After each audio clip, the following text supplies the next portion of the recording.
मैं गलती से गिर गया और कमल के आकार का एक लैंप टूट गया। अजीब बात है, मुझे अचानक तीसरी आंख मिल गई। इस आंख से मैं किसी भी चीज की असली कीमत देख सकता था। तभी मैंने देखा कि एक कंटेनर के अंदर $10,000 की मोटरसाइकिल छिपी हुई है जो नीलामी के लिए रखा था। ये पक्का करने के लिए कि तीसरी आंख असली है या नहीं, मैंने तुरंत उस कंटेनर को जीतने के लिए $500 खर्च कर दिए। इस बात पर भीड़ हंस पड़ी। उन्होंने कहा कि एक आम वर्कर शिपिंग कंटेनर में खजाना खोजने का सपना देख रहा है। मैंने उन्हें नजरअंदाज किया और वर्करों से अंदर के बॉक्स खाली करवाए। हाँ, अंदर एक मोटरसाइकिल छिपी हुई थी। तभी मुझे एहसास हुआ कि मेरे पास जादुई नजर है। एक अमीर आदमी ने मोटरसाइकिल $8,000 में खरीदने का ऑफर दिया, लेकिन मैंने कहा कि मुझे कम से कम $10,000 चाहिए। अमीर आदमी कीमत पर मान गया। ज्यादा पैसे कमाने के लिए मैंने उसी रात वर्कर की नौकरी छोड़ दी और फुल टाइम लिक्विडेशन बिन बायर बन गया। तो मैं अगले दिन कंटेनर नीलामी में गया। कंटेनरों का यह बैच 1 साल से फंसा हुआ था। जल्द ही पहला कंटेनर $1,000 की शुरुआती कीमत पर बोली के लिए आ गया। मैंने अपनी तीसरी आंख खोली और देखा कि वह बेकार कबाड़ से भरा था। तभी एक कॉन्फिडेंट अमीर आदमी ने $30,000 की बोली लगाकर बोली, जीत ली। उसे लगा कि इसमें कीमती खजाना जरूर होगा, लेकिन जब उसने कंटेनर खोला तो अंदर सिर्फ टूटी फूटी चीजें और कचरा था, जिसकी कीमत ज्यादा से ज्यादा $3,000 थी। वह बहुत ज्यादा हार गया। जल्द ही हम नीलामी के लिए रखे दूसरे कंटेनर की तरफ बढ़े, क्योंकि असली मालिक का पता नहीं था और यह 3 साल से ज्यादा समय से पोर्ट पर पड़ा था,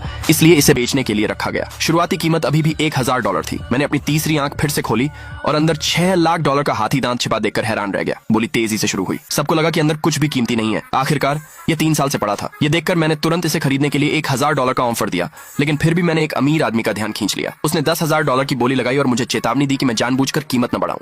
मैंने उसे नजरअंदाज किया और सीधे $30,000 की बोली लगाई, यह कहते हुए कि यह मेरी सबसे ज्यादा बोली है। यह सुनकर दूसरे लोगों ने ज्यादा बोली लगाने के लिए मेरा मजाक उड़ाया। अमीर आदमी ने इसके बाद हार मान ली और कहा, इस बार मैं पक्का पैसे हार जाऊंगा। लेकिन जब कंटेनर खोला गया तो पहले बॉक्स में हाथी दांत की एक बहुत सुंदर चीज निकली। उस जगह ने तुरंत सभी को चौंका दिया। अंदर कुछ और चीजें भी थीं। जल्द ही मैं इन चीजों को एक कलेक्टर के पास ले गया। वह हाथी दांत देखकर बहुत खुश हुआ और तुरंत इसे खरीदने के लिए $6 लाख की पेशकश की। दूसरी चीजों की कीमत ज्यादा से ज्यादा $30,000 थी। इस कंटेनर से मैंने कामयाबी से $6 लाख कमाए। दूसरे पार्ट के लिए कमेंट में यस लिखे।